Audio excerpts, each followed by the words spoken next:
Now looking at Hitler in 1914. When World War I broke out, he was quite enthusiastic to join the war.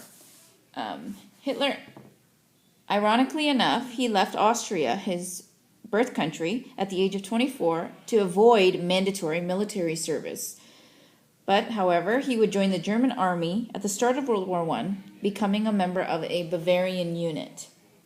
He was extremely excited to fight for Germany and embraced the idea of fighting for the fatherland.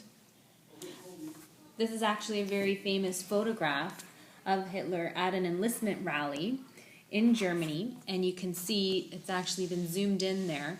He's actually been identified in the crowd of men.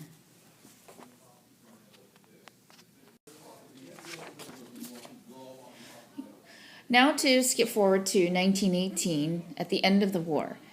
Hitler was extremely devastated when he heard the news of the German surrender. He was appalled by the Treaty of Versailles.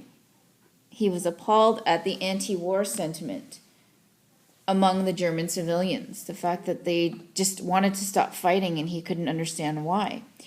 He believed that there was an anti-war conspiracy that involved the Jews and Marxists. And he felt that the German military didn't lose the war, but it was actually the politicians, mostly Jews, at home who were responsible for Germany's defeat.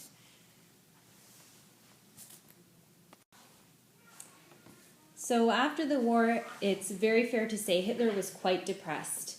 He was still in the army, and he became an undercover agent whose job it was to root out Marxists.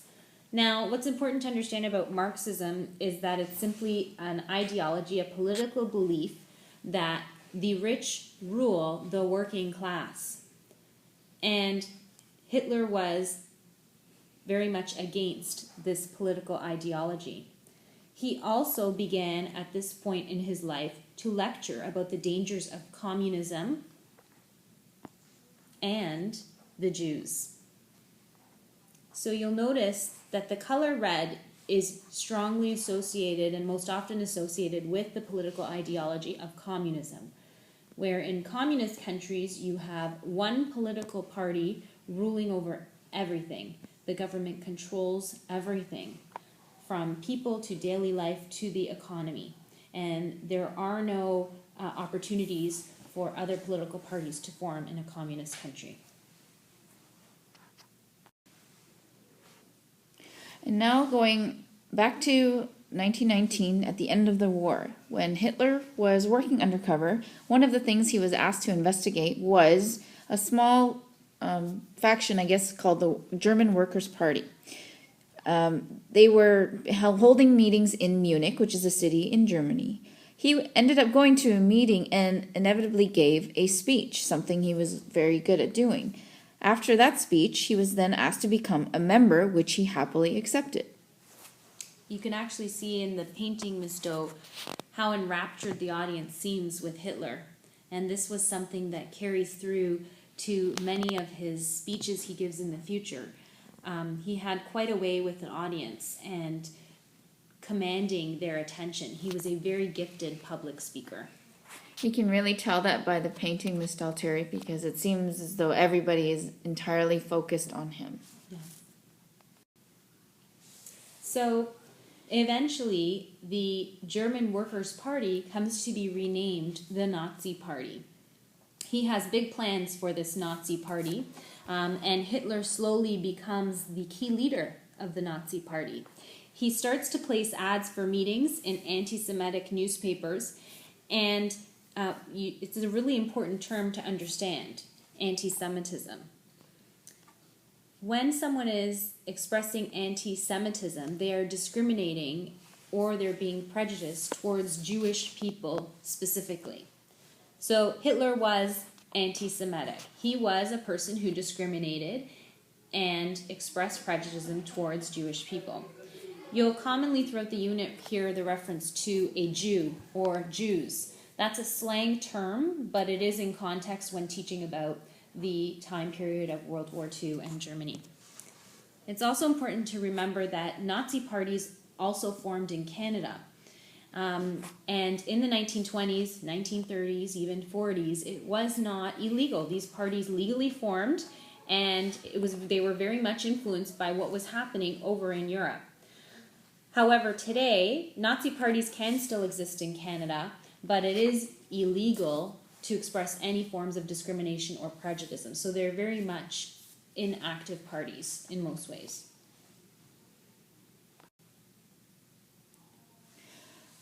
Now let's have a look at the Nazi Party platform. Hitler drafted a platform of 25 points that really drove what the Nazi Party believed in. One of the key points in there was that they wanted to revoke the Treaty of Versailles, meaning they really wanted revenge for what Germany had to go through based on the treaty. He also wanted to see the civil rights of Jews actually revoked or taken away. So citizens of Germany wouldn't have the same responsibilities and rights as they would have just because they were Jewish.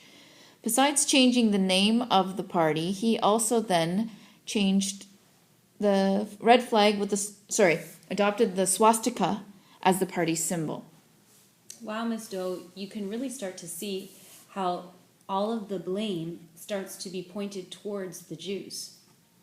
Yes, and that's funny that you ask that, or you say that, Ms. Stalteri, because that actually leads us into sort of where his belief in that started to come about.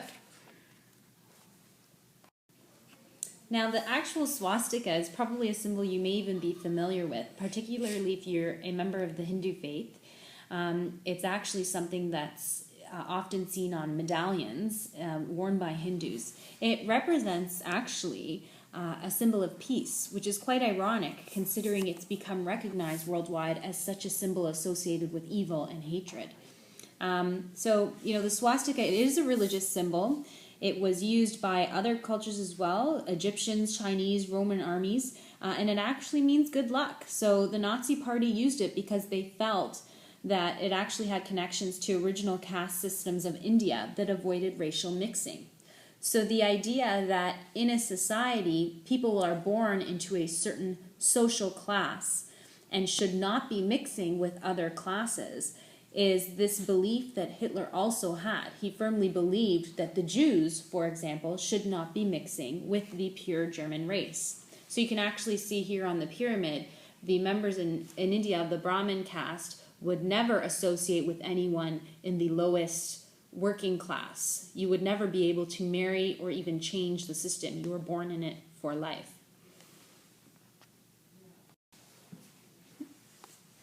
Now this brings us to 1923 and the famous Munich beer hall putsch. In 1923, Hitler held a rally in this Munich beer hall where he actually declared a revolution, and that in turn led to almost 2,000 men attempting to take over the Bavarian government or the ruling party in place at that time. As you can see in the photograph, just what you see in that in that center square of Munich, and just a number of men as well as military there. And we of course know that when someone attempts to take over a government, that is known as treason. And because the beer hall putsch was a failure, Hitler is actually charged with high treason and he is found guilty. But he is given an opportunity to speak at his trial, and he uses it as an opportunity to share what he believes about the Jews and their blame for the role that they played in allowing Germany to become a weak nation and lose the First World War. And this actually encourages people, they support Hitler. They start to be brainwashed by his ideals. Ms. Stalteri, what is a coup d'etat? Coup d'etat is actually a French reference to taking over a government. Oh, I see. So that's what he attempted to do in 1923, yes. But he wasn't successful. Right. Okay, now I understand. It's a very good question.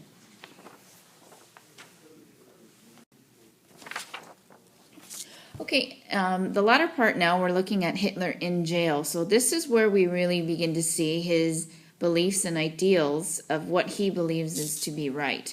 So he ends up writing his famous book called Mein Kampf, or translated means My Struggle. The book at this time becomes widely read, and because Hitler, while he is imprisoned, was not considered a threat to the public, he was actually released early. So even though his jail sentence was to be 5 years, he was let out after 9 months.